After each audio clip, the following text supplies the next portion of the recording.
साथियों नमस्कार, जोहार। जीटी रोड लाइव में आपका स्वागत है। मैं हूं अभिषेक सिंह। साथियों, झारखंड विधानसभा का मानसून सत्र आज से शुरू हुआ और जैसा चर्चा लगातार हम अपने वीडियो में भी करते आए हैं, जीटी रोड लाइव के पेज पे भी करते आए हैं कि इस बार दोनों ओर से पूरी तैयारियां थी।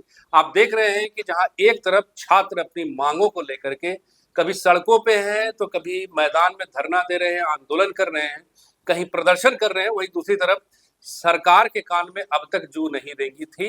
लेकिन अचानक से सरकार जाग उठती है और मुख्यमंत्री हेमंत सोरेन का यह बयान आता है कि भैया हम उच्च स्तरीय कमेटी की गठन किए हैं और सीआईडी और तमाम जो जांच एजेंसियां हैं वो अपने काम को कर रही है और इसका जो परिणाम होगा उसके बाद हम अपनी बातें रखेंगे छात्रों के सामने और निश्चित रूप से इसका एक सकारात्मक और पूर्ण रूप से जो एक फुल प्रूफ जो एक्शन होता है वो जरूर लेंगे।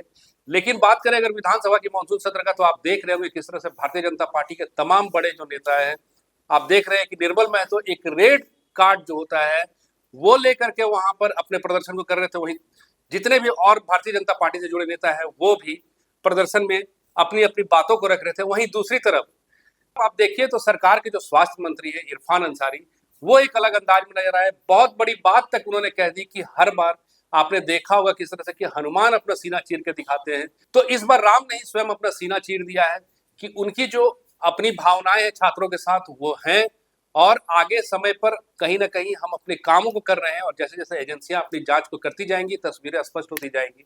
वहीं दूसरी तरफ इरफान अंसारी ने सरकार पे, केंद्र सरकार पे भी हमला बोला। वहां से उन्होंने सीधे शब्दों में कहा कि सिर्फ और सिर्फ धर्मेंद्र प्रधान जो शिक्षा मंत्री हैं केंद्र के, उनके इस्तीफे से बात नहीं बनने वाली है साहब। क्या उनके इस्तीफे से जो छात्र हैं जिनके साथ अन्याय हुआ है उनके साथ न्याय हो जाएगा क्या? इसके साथ एक गौरतलब बात यह भी है कि किस तरह से इरफान अंसारी ने इस बात को इतने हल्के तरीके से कह दिया कि जो छात्र अपने प्रदर्शन और अपने अधिकारों को लेकर जो संघर्ष कर रहे हैं वो सिर्फ एक आंदोलन नहीं है बल्कि धरना मात्र है। साथियों, ये वही छात्र हैं जिनके साथ लगातार अन्याय होती रहा है। जेपीएससी की अगर बात करें तो 26 सालों के इतिहास में महज ये 14वीं जेपीएससी की परीक्षा है और लगातार जेपीएससी और जो उसकी परीक्षाएं हैं वो विवादों के घेरों में ही रही है। लेकिन छात्रों के इस आंदोलन को, अपने हक अधिकार की मांग को धरना कह देना, एक छोटा धरना कह देना कहां तक उचित है? हम चाहेंगे कि आप इस वीडियो में सुनिए क्या कुछ कहा है इरफान अंसारी ने, फिर हम आगे की बातचीत को जारी रखेंगे। आज मानसून सत्र का पहला दिन है और राज्य के जो मुद्दे को लेकर आप लोग मुझे घेर रहे हैं, मैं क्लियर कर देना चाहता हूं कि बीइंग यूथ की जो डिमांड है उस पर सरकार गंभीर है। कल लोकप्रिय मुख्यमंत्री जी ने साफ कर दिया कि हम युवाओं से बात करेंगे, उनकी समस्याओं को सुनेंगे और जो बेहतर होगा वो हम करेंगे। इसको लेकर एक कमेटी बनाई गई है जिसमें हमारे 4 मंत्री भी हैं। वो लोग उनके पास जाकर वार्ता करेंगे और जरूरत पड़ेगी तो वो लोग मुख्यमंत्री जी के पास आएंगे और वार्ता करके मामला को शांत करेंगे। दूसरी बात मैं कहना चाहता हूं कि धरना में युवा कम है और दिल्ली से भारी संख्या में लोग आए हुए हैं, ये मेरी समझ से परे है। हम बार बार कहना चाहते हैं कि झारखंड में कोई पेपर लीक नहीं हुआ है। चीजों को समझिए आप लोग। त्रुटियां पाई गई है, एक्शन हुआ है, कार्रवाई चल रही है। चेयरमैन का इस्तीफा ले लिया गया है, 12 लोग जेल में हैं और कठोर से कठोर हम लोग कार्रवाई कर रहे हैं। हम लोग उन तक पहुंचेंगे जो लोग इसमें शामिल हैं।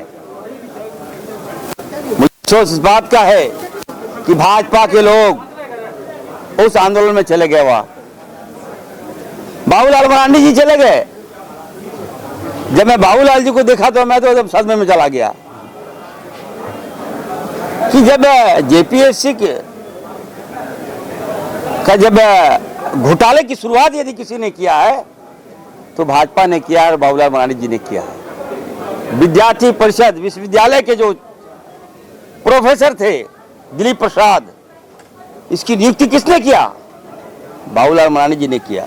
उसके बाद से ही आप देख लीजिएगा घोटाले पे घोटाले, घोटाले पे घोटाले।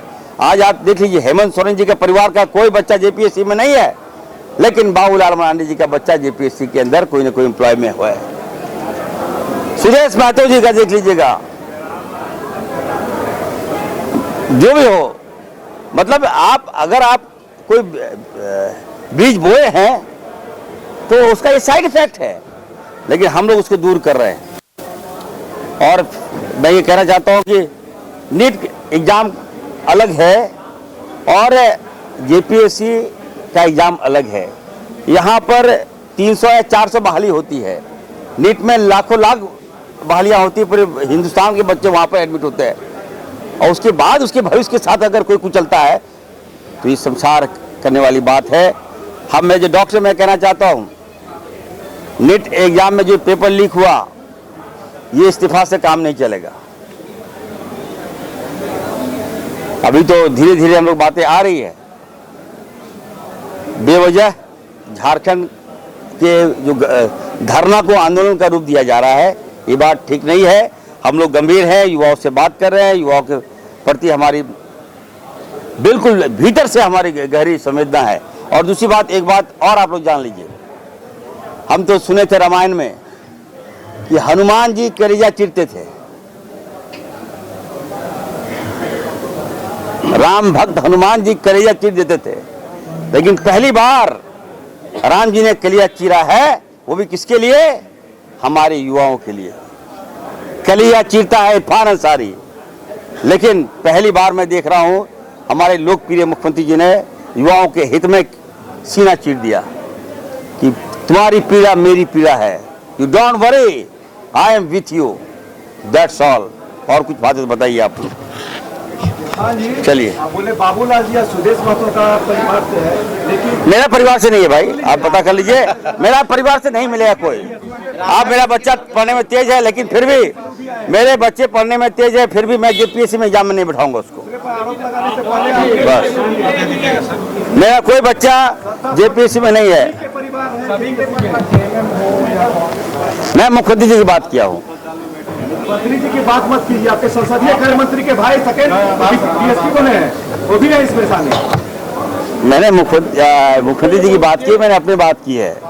चलिए, बाबूलाल मरांडी जी, देखिए बाबूलाल, अपने ही कांग्रेस आप देखिए, मीडिया वाले से मैं कहूँगा, अगर आपसे आप प्रश्न कर रहे हैं तो आप किसी हितैषी मत बनिए आप, प्लीज। आप हमसे प्रश्न किए, मैंने जवाब दिया, आप लोग किसी का पार्टी मत बनिए। मीडिया का मतलब होता है चौथा स्तंभ, चौथा स्तंभ है जी। पक्षपात कीजिए। मैं सुनिए, जननी कोई है, घोटाले का जननी कोई है, वो पहले भाजपा की सरकार रही है। आपको 26 साल हो गया। और सुनिए, राज लिए हैं दिसम गुरु शिबू सोरेन जी, राज लिए हैं मेरे पिताजी फुरकान अंसारी जी। आज उन्हीं का बेटा अगर राज चला रहा है तो राज्य की जनता की चिंता उनको है, हेमंत सोरेन जी को है, यहाँ की युवाओं को है। और मैं फिर से कहना चाहता हूँ, बाहर से जो लोग आकर झारखंड की जो छवि खराब कर रहे हैं, ये ठीक बात नहीं है। युवा हमारे बच्चे हैं, छात्र छात्राएं हमारे बच्चे हैं, रास्ता निकल जाएगा। 1-2 दिन में आप देखिएगा इस मामले का पराचित हो जाएगा। धन्यवाद। तो साथियों, आपने सुना इरफान अंसारी ने क्या कुछ कहा है। बहरहाल मानसून का ये सत्र जो है विधानसभा का अभी चलेगा, और आने वाले समयों में ये आंदोलन और छात्र की जो बातें हैं वो किस हद तक विधानसभा में गूंजती है, ये वक्त ही बताएगा। आज के लिए बस इतना ही, आपसे इजाजत चाहेंगे, लेकिन वही आग्रह है कि अगर आपने हमारे चैनल को सब्सक्राइब नहीं किया तो जरूर कर लीजिए, वीडियो को हमारे लाइक शेयर और कमेंट जरूर कीजिए। आज्ञा दीजिए, नमस्कार, जय हिंद, जय भारत।